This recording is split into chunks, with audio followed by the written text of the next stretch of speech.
Hello everybody and welcome back to a brand new video. We just hit 49.1k subscribers. Let's try to get to 50k by election day. Please like this video down below and subscribe to the channel. But before we get started, I have to tell you guys about my friends over at Noble Gold.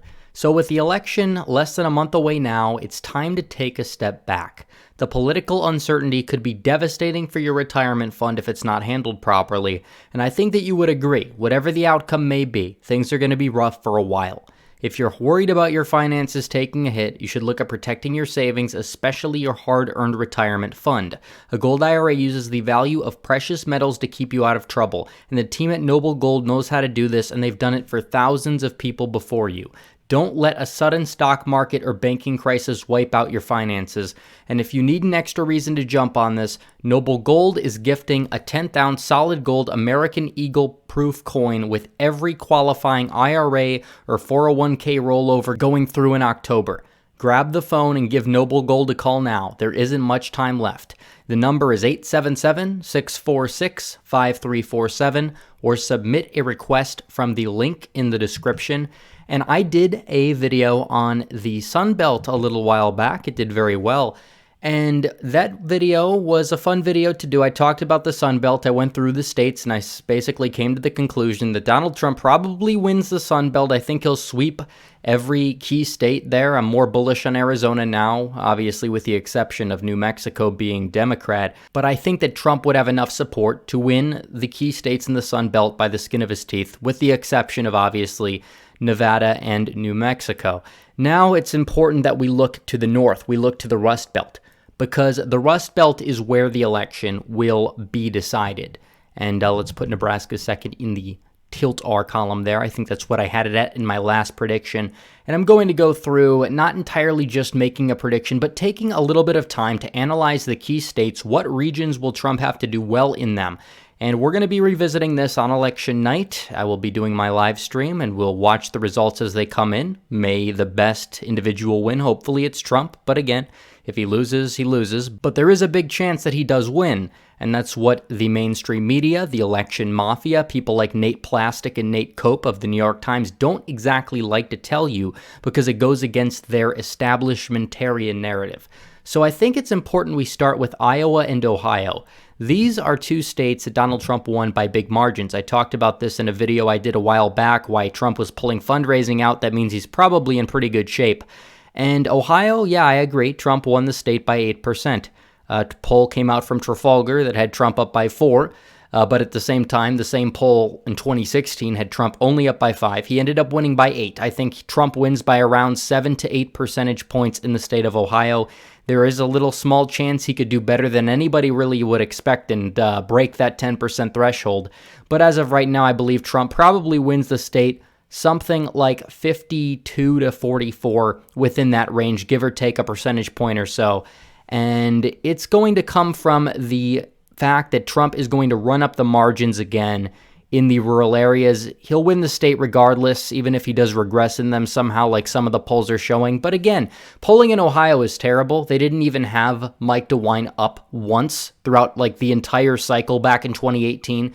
I didn't even think he'd win because of it. And then he came up and he won from behind out of nowhere. He won by like 5 percentage points or so. It was crazy. And you can see here that Trump did very well. Trump even won Montgomery County, where Dayton was. Trump did regress a little bit in, Cleveland, maybe a couple of these cities like Hamilton County he did worse in. But the suburban counties surrounding Cincinnati, he actually did better in, places like Butler County, places like Warren County. And people talk about suburbs. There's two types of suburbs. You talk about the middle American suburb. That's what's found around Cincinnati. Unlike Pennsylvania, which we'll get to in a second, where we talk about the more establishmentarian coastal suburbs and the upscale suburbs. And also Michigan has them too, with Oakland County as well. But you kind of see that kind of being a trend here. But some of the suburban areas in the Midwest, we talk about Macomb County, Michigan, we talk about some places surrounding Pittsburgh, Cincinnati. These places are not exactly trending blue as much as the Democrats would like them to be doing.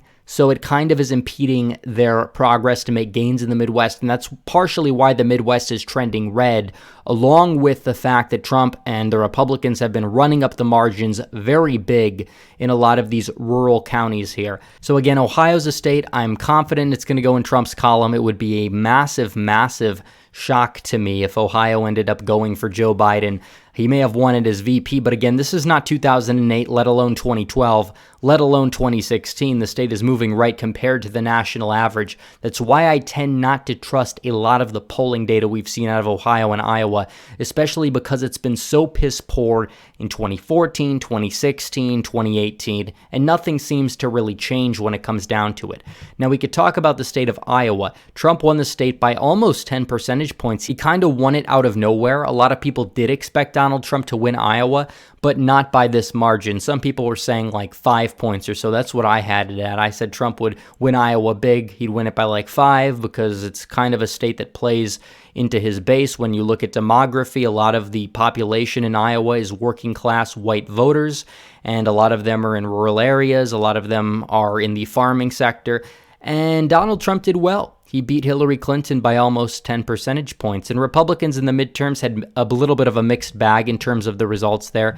If you want to go under the state results and you want to look at the state of Iowa, you will easily know that Republicans failed in the House, partially because Steve King was controversial. He underperformed significantly compared to his past results in the district. Now, the governorship here, Kim Reynolds actually, who was not elected previously, I believe she was appointed to the slot, ended up defeating Fred Hubbell, who was more of a moderate, by around 37,000 votes or so. She won by roughly around 3 percentage points, and she did very well in the northwest part of the state, but at the same time didn't do as well as Trump did in the rural areas. I do believe that Donald Trump will maintain enough of his base to win the state by a likely margin. It is an elastic state historically. I think Donald Trump probably wins it by around 6 to 7 percentage points or so. Either way, I think he's in pretty good shape when it comes to the state of Iowa. So I think that it's important and imperative that we still look at these states, even though they are moving into the Republican column, because things do change and they do shift, especially when you look at it margin-wise.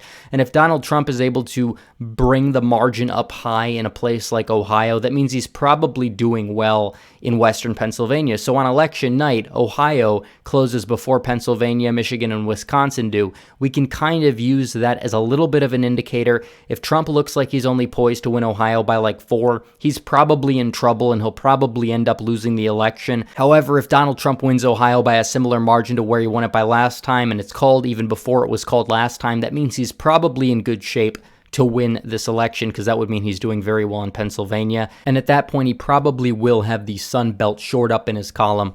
So it's important we look at those states. Now we got to move on to Pennsylvania. And Pennsylvania is a state that has kind of two parts to it. You have the Eagles side and you have the Steelers side, if you're looking at it from a football perspective, but it rings true in politics, because the western part of the state is the Republican part of the state. The eastern part of the state is largely the Democrat part of the state. It didn't used to be that way. A lot of the counties surrounding Pittsburgh were sapphire blue just around 20 years ago. Now they are ruby red for Donald Trump, because Donald Trump plays into a lot of what the base is concerned about there. You look at things like energy, you look at things like populism, trade protectionism, immigration restrictionism. People like that over there. And it bode well for Trump because that kind of propelled him to win. Look at all these counties. He was running it up like deep south margins, like 70 to 80%. Some of these counties he actually did break 80% in or so. It was crazy. He ran up insane margins in the rural areas. He got his turnout up high. Hillary Clinton didn't do that bad in terms of turnout. It wasn't ideal in places like Philadelphia. I'm not even sure Biden will be able to outdo her, and we'll have to watch Philadelphia because Philadelphia comes in first. And Republicans did poorly in 2018. I'm not even going to analyze it because they ran terrible candidates. But even in the exit polls, Trump's approval was around 45, 46. And that was an electorate where you had more Democrats than you usually would for a presidential year in terms of the proportion of the electorate.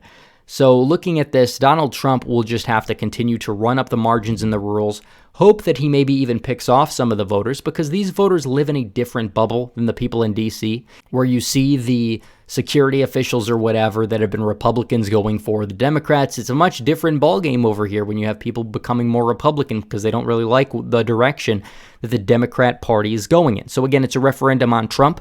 I'm confident that Trump has done enough to keep their votes, and I think he will gain in some of the rural parts of Pennsylvania.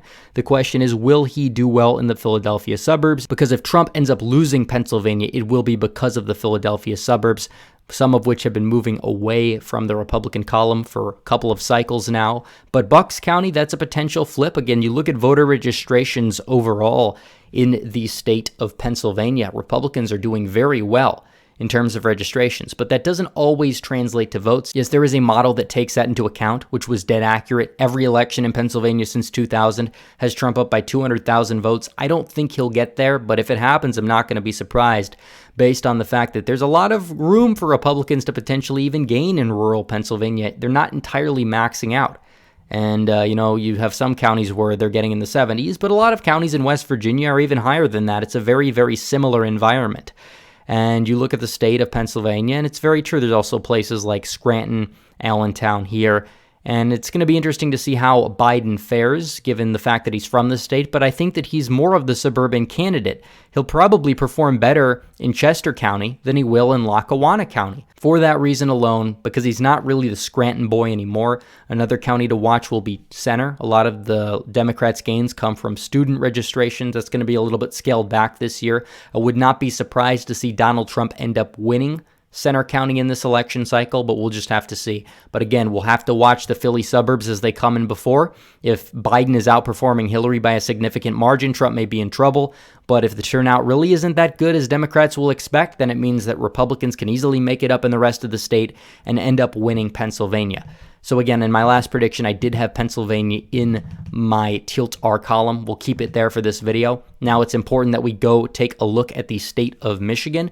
The state of Michigan here is another state that's kind of changed a little bit. The rural areas were kind of not that solidly Republican, but Donald Trump changed that. He made an appeal to a lot of the blue-collar workers throughout the state. And it paid off, especially in places like Monroe County, which swung right by like 25 points or so. Macomb County, which swung right by 15. And he did a very good job in the state. And not a lot of people expected Trump to win Michigan, but he did. In my last prediction, I did have it as Tilt D, although it very well could go Tilt R. And I will look at 2018 for this, especially in the Senate race here, because it's interesting to see where the votes dropped off in 2018 and how the Republicans are going to be able to make them back up. James did almost as good as Trump in a lot of the rural counties. I think that Donald Trump can get his 2016 turnout, if not a higher turnout, in a lot of these rural counties because you do have enthusiasm that is through the roof for Donald Trump. However, Trump will have to worry about places like Kent County. He'll have to worry about Oakland. He'll have to worry about potentially losing a little bit of ground in Macomb.